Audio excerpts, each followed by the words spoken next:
एक गांव में एक बूढ़ी महिला अपने एक बेटे के साथ रहती थी। घर की आर्थिक स्थिति ठीक नहीं थी क्योंकि घर में कमाने वाला सिर्फ एक बेटा था। वह जंगल से लकड़ियां काट कर लाता और उन्हें शहर जाकर बेचता और उनसे होने वाली कमाई से वह अपना और अपनी माँ का पेट पालता। बूढ़ी माँ चौथ माता को बहुत मानती थी। वह 12 महीने में 24 व्रत करती और हर व्रत में चौथ माता से यही प्रार्थना करती कि हे चौथ माता, मेरे बेटे को एक सुंदर बहू मिले और हमारे घर में कभी किसी चीज की कमी न रहे। बेटा जब जंगल से लकड़ियां लाता तो उसकी माँ रोजाना थोड़ी थोड़ी लकड़ियां चोरी करके अलग रख लेती। जैसे ही व्रत का दिन आता, उसके एक दिन पहले वह चुराई हुई लकड़ियों को लेकर शहर जाती और उन्हें बेचकर गुड़, खांड, घी और आटे जैसी चीजें ले आती जो चूरमे के लड्डू बनाने में काम आती थी। फिर वह 4 चूरमे के लड्डू बनाती। पहला लड्डू चौथ माता को भोग के रूप में चढ़ाती, दूसरा लड्डू वह अपने बेटे को देती, तीसरा लड्डू वह खुद खाती और चौथा लड्डू बच्चों में बांट देती। इसी प्रकार समय बीतता रहा। एक दिन बूढ़िया का बेटा जंगल से लकड़ियां लेकर लौट रहा था। तभी रास्ते में उसे उनके पास में रहने वाली एक महिला मिली जो उन माँ बेटे से बड़ी ईर्ष्या रखा करती थी। महिला ने जब बूढ़िया के बेटे को देखा तो उसने उसके कान भरते हुए कहा, बेटा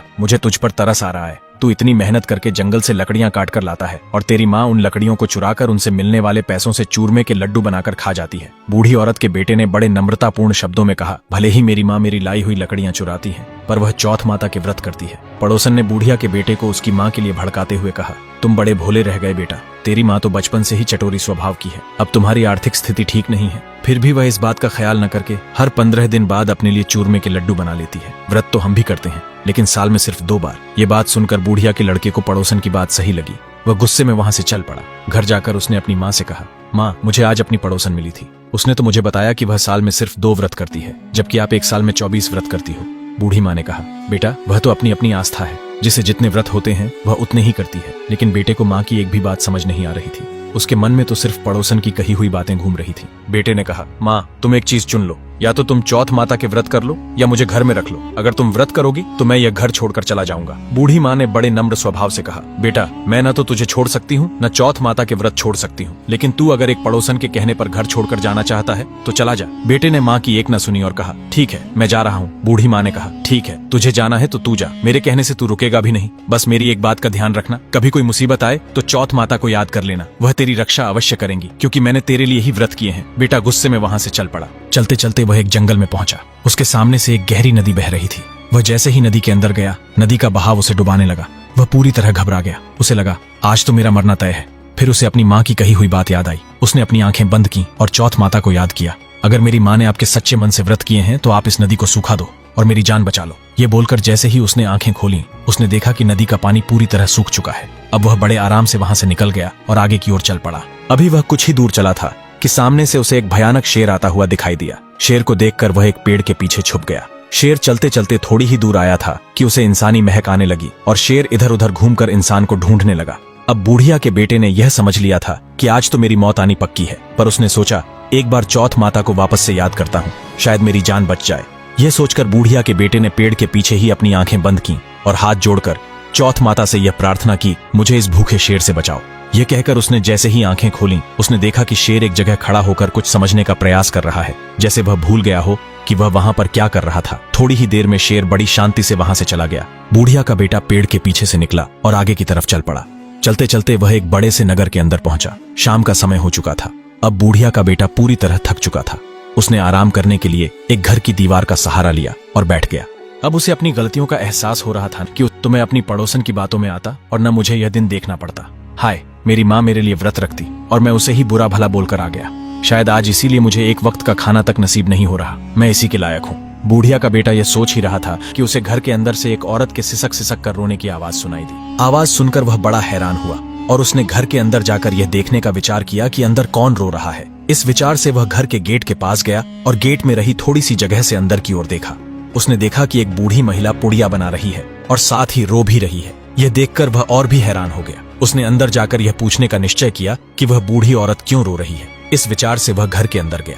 घर के भीतर एक युवक को आता देख बूढ़ी औरत ने अपने आंसू पोंछे और बोली, तुम कौन हो बेटा और यहाँ कैसे आना हुआ? युवक ने कहा, मैं यही पास से गुजर रहा था, मुझे आपके रोने की आवाज सुनाई दी, इसलिए मैं यह देखने चला आया कि सब कुछ ठीक तो है ना। बूढ़ी ने कहा, हाँ बेटा सब कुछ ठीक है। लेकिन युवक को बूढ़ी माँ का यह उत्तर सुनकर संतोष नहीं हुआ। उसने गहरी सांस लेकर कहा, बूढ़ी माँ आप मुझे अपना बेटा कहती हैं, फिर मुझसे अपनी बात क्यों छुपा रही है? यह तो बिल्कुल उचित नहीं है। क्या पता अगर आप अपनी परेशानी मुझे बता दें तो शायद मैं उसका कोई समाधान निकाल सकूं। बूढ़ी माँ ने अपनी नम आंखों से युवक की ओर देखा और बहुत दर्द भरे स्वर में बोली, बेटा, इस नगर का राजा हर बार की तरह इस बार भी बलि देने वाला है और इस बार मेरे बेटे को बर्तनों की नहाई में बिठाने वाला है। मेरा एक ही बेटा है और वह भी आज जा रहा है और अब लौट कर आने वाला तो है ही नहीं। इसलिए मैं अपने बेटे के लिए पुड़िया बना रही थी, परंतु मैं अपने आंसुओं को न रोक पाई, इसलिए रो रही थी। कहानी को थोड़ी देर के लिए रोककर आपको यह बता दूं कि पुराने जमाने में कच्चे मिट्टी के बर्तनों को तैयार करने के लिए एक नहाई का निर्माण किया जाता था, जिसके अंदर एक व्यक्ति को बिठाया जाता और फिर अंदर से आग लगा दी जाती। नहाई को पकने में लगभग 6 महीने का समय लगता था। इस दौरान अंदर बैठा व्यक्ति नहाई में लगी आग से जलकर मर जाता। इसी विधि से मिट्टी के बर्तनों का निर्माण किया जाता था। अब फिर से कहानी में चलते हैं। बूढ़ी औरत की बात सुनकर युवक का दिल दहल गया। उसने बूढ़ी औरत से कहा, आप मुझे ये पुड़िया खिला दीजिए तो मैं आपके पुत्र की जगह नहाई में चला जाऊंगा। बुढ़िया ने कहा, बेटा, मैं भगवान को क्या जवाब दूंगी कि अपने बेटे को बचाने के लिए किसी और को मौत के मुंह में डाल दिया। मैं इस पाप की भागी नहीं बन सकती।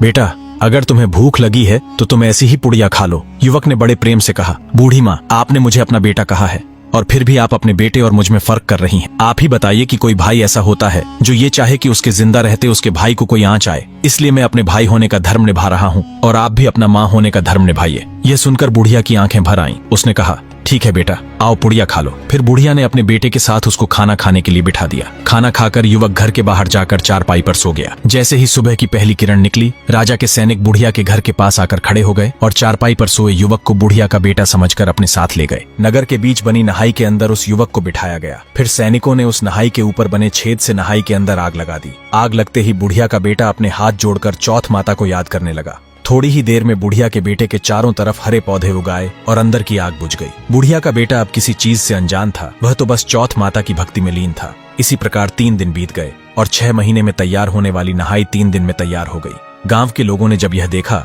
तो उन्होंने राजा से इसके बारे में कहा। राजा बड़ा हैरान हुआ और बोला, ऐसा कैसे हो सकता है? नहाई को तैयार होने में तो 6 महीने लगते हैं। परंतु सबके कहने पर राजा नहाई के पास गया और सैनिकों से कहा, नहाई को तोड़कर अंदर से बर्तन निकाल लो। जैसे ही सैनिक नहाई को तोड़ने के लिए उसके पास गए, नहाई के अंदर से आवाज आई, आराम से वार करना, मेरा सिर बचाकर। यह सुनकर सारे सैनिक डर गए और अपने पांव पीछे हटा लिए। सैनिकों को पीछे हटते देख राजा ने बड़े तेज स्वर में कहा, कौन हो तुम? क्या तुम कोई भूत हो या फिर कुछ और? नहाई के अंदर से बुढ़िया का बेटा बोला, मैं वही हूँ जिसे आपने नहाई के अंदर बैठाया था। राजा बड़ी हैरानी से बोला, तो तुम इसके अंदर बचे कैसे? बुढ़िया के बेटे ने कहा, मैं आपको बता दूंगा, लेकिन पहले आपको मुझसे यह वादा करना होगा कि आज के बाद आप किसी को नहाई के अंदर बैठाकर बलि नहीं देंगे। राजा ने कहा, ठीक है, अब तुम बाहर आओ। फिर बुढ़िया का बेटा नहाई से बाहर आया और उसने बताया, मेरी माँ मेरे लिए चौथ माता का व्रत किया करती थी और चौथ माता ने ही मुझे बचाया है। यह सुनकर राजा बड़ा प्रसन्न हुआ और उसने अपनी बेटी का विवाह बुढ़िया के बेटे के साथ कर दिया। राजा ने एक राजमहल भी बनवा दिया जिसमें बुढ़िया का बेटा राजकुमारी के साथ रहने लगा। इसी प्रकार समय बीतता गया। एक दिन बुढ़िया के बेटे को अपनी माँ की याद आने लगी। वह उदास बैठा था। तभी राजकुमारी ने उससे पूछा, क्या हुआ, आप इतने उदास क्यों बैठे हैं? बुढ़िया के बेटे ने कहा, मुझे आज अपनी माँ की याद आ रही है, पता नहीं वह कैसी होगी। यह सुनकर राजकुमारी बड़ी हैरान हुई और बोली, आज से पहले आपने कभी बताया नहीं कि आपकी माँ भी है। मैं तो अपनी सास से मिलना चाहती हूँ। चलिए आज हम आपकी माँ के पास चलते हैं। फिर बुढ़िया का बेटा राजकुमारी को अपने साथ लेकर घोड़े पर सवार होकर चल पड़ा।